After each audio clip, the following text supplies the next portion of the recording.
Hey, it's Vu, and today I'm going to be talking about improving your aim by playing better angles. I see a lot of people ask me about this, and I've seen this in a lot of demos as well, where people think that they have terrible aim when they really don't have bad aim. They have bad movement, which I've already gone over, but they also hold bad angles, which makes shots hard to hit. They hold angles where you have to hit some insane shots to actually be able to get kills. So it gives you this weird perception that you have bad aim when you actually have perfectly fine aim. You're just playing bad angles. A way I would really term this is if you go into the map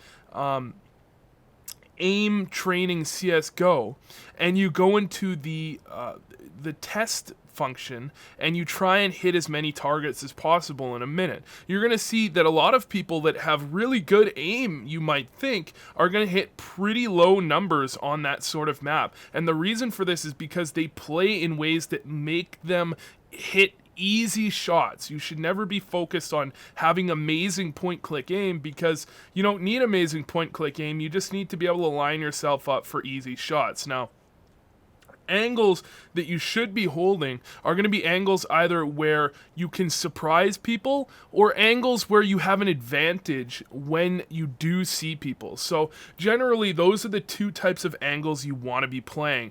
You don't want to be playing an angle where you're not surprising someone and you don't have an advantage, because these angles are just awful, especially when they're angles where you have a disadvantage. A good example of this is this angle here.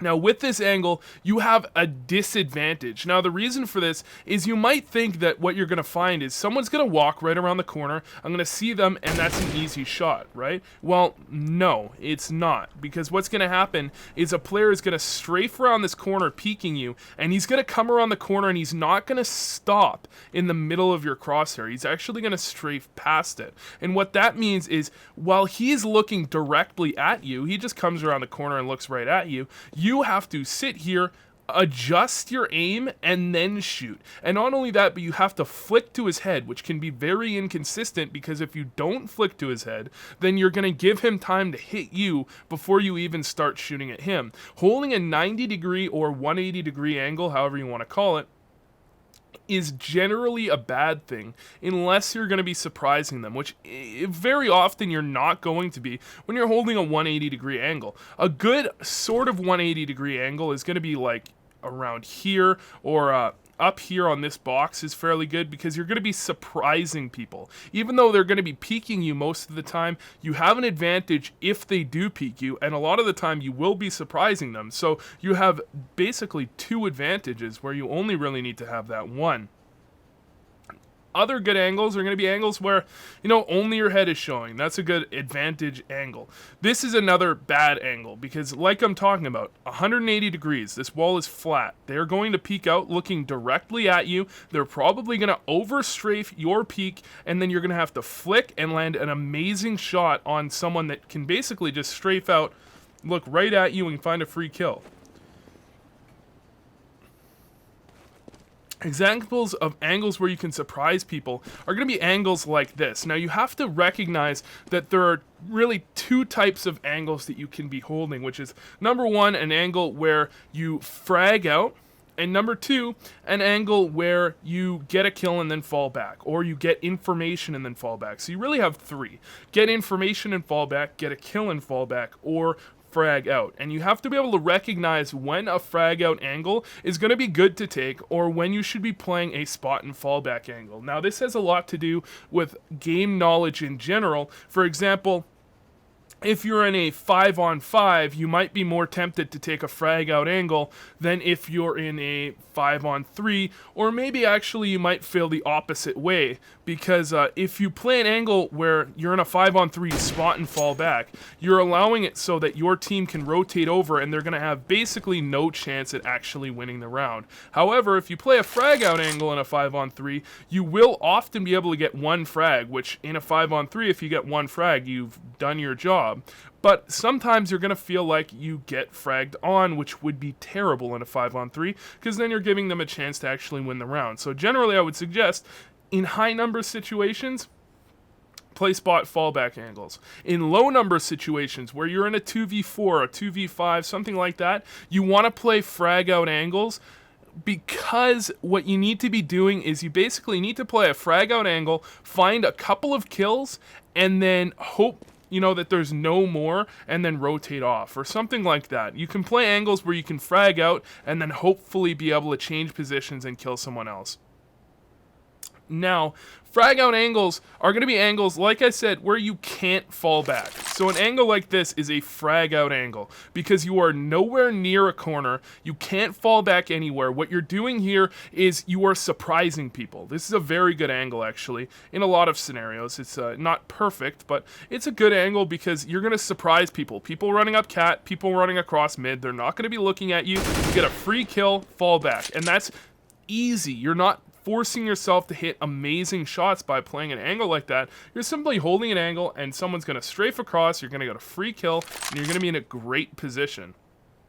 Another angle like that is going to be this box here. Well, it's not quite as much of a frag out angle, but it is still an angle where this is a spot, get a kill, fallback angle instead of a frag out angle where you're going to surprise people when they come into lower, but primarily you want to do this with an op. So people are going to have to strafe around that corner, get a free kill, and then just jump away and get away as quickly as possible.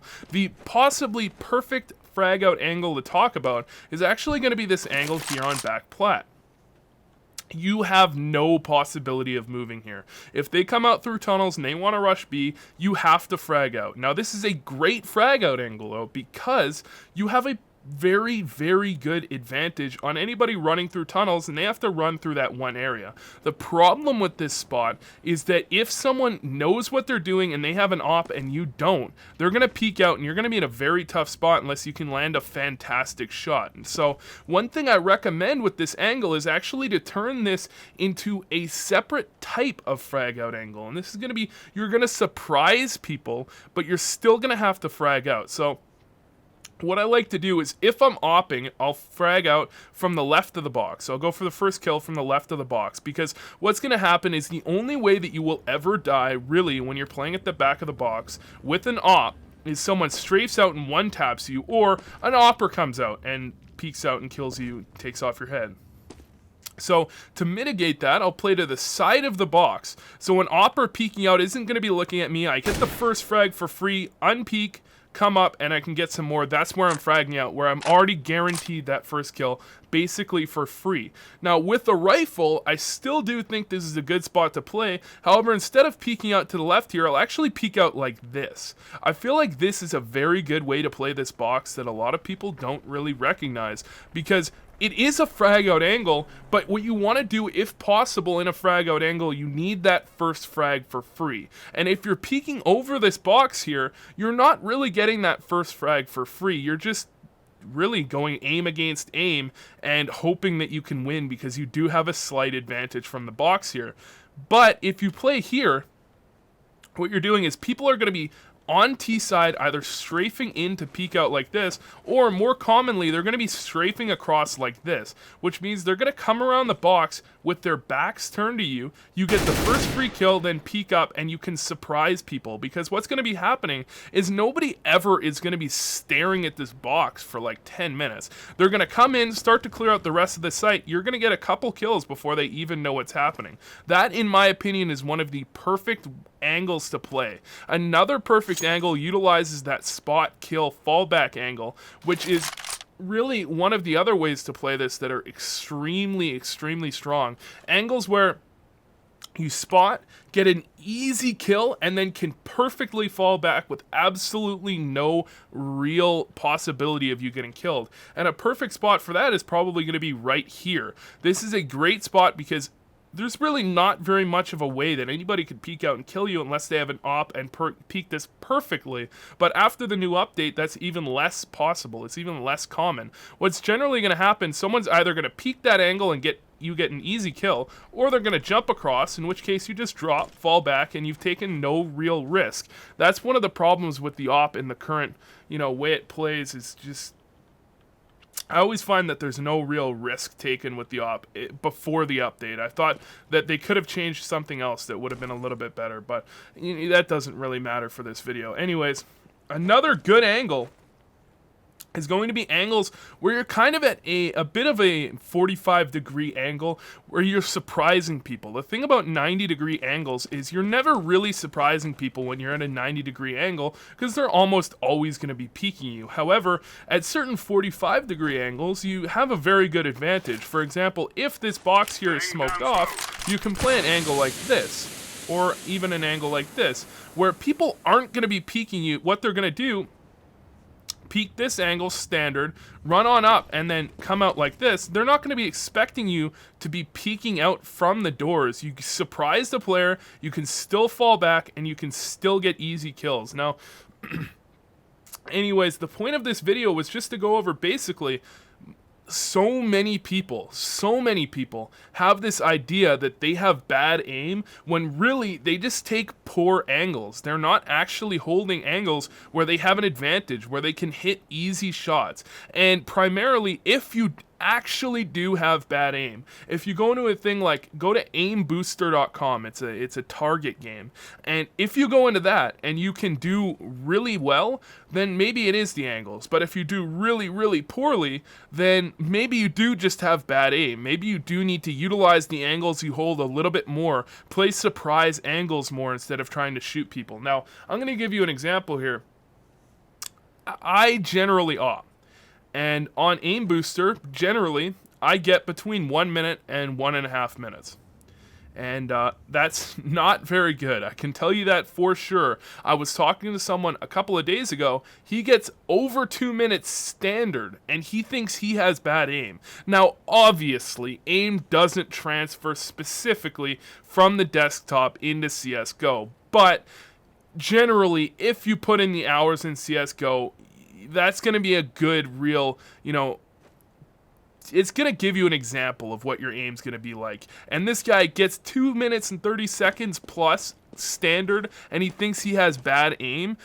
That's not something that should really be happening when I have pretty good aim in this game in general, and I can't even get past 130, or I don't even do very well in those aim training, maps or anything like that. Anyways, thanks for watching, and I hope this helped.